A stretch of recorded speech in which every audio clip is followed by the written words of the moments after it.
it's Isabel from thedietsolutionprogram.com. And today I'm going to tell you something very, very shocking, and that is that saturated fat is not the cause of heart disease.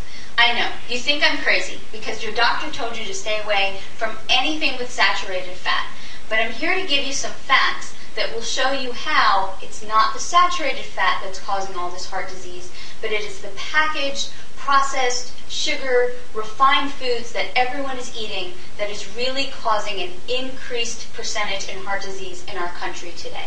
So the simple fact is that before 1920, the incidence of heart disease was very, very low. And not until about 1950 did we see this increased rate of heart disease. I mean, I think the percentage now is heart disease kills 40% of the population, and that actually must be an old statistic. I'm pretty sure that it's a lot higher than 40% right now. So what happened between 1920 and 1950 that caused this increase in heart disease?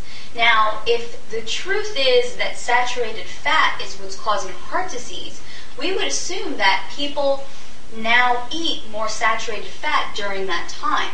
But actually, I have some interesting facts that came straight out of Sally Fallon's great book, Nourishing Traditions. And this is what she writes. During the 60-year period from 1910 to 1970, the proportion of traditional animal fat in the American diet declined from 83% to 62%. So actually, the consumption of saturated fat went down, and butter consumption plummeted from 18 pounds per person each year to 4 pounds per person each year. So actually people were eating a significantly less amount of butter during that time. Interesting. During the past 80 years, the consumption of dietary cholesterol intake has increased by only 1%. So if this is true, and actually people are eating less saturated fat, they're eating less butter, and they're not eating very much more cholesterol, how could that be the cause of this increased heart disease? Well, Sally Fallon also writes this. During the same period, the average intake of dietary vegetable oils in the form of margarine, shortening, and refined oils increased by 400%. This is significant. Once we started eating these refined oils, the incidence of heart disease drastically increased. She also says the consumption of sugar and processed foods increased by 60%. And I truly believe this is only one piece of the research.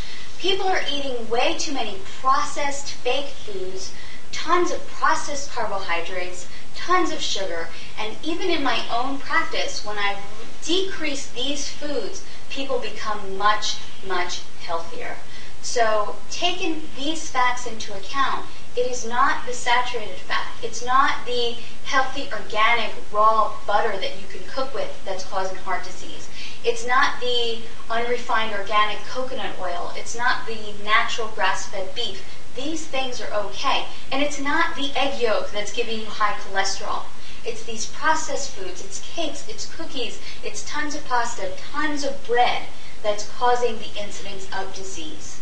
To find out more information on how to take back your health and put together your own healthy meal plans, visit my website, thedietsolutionprogram.com today.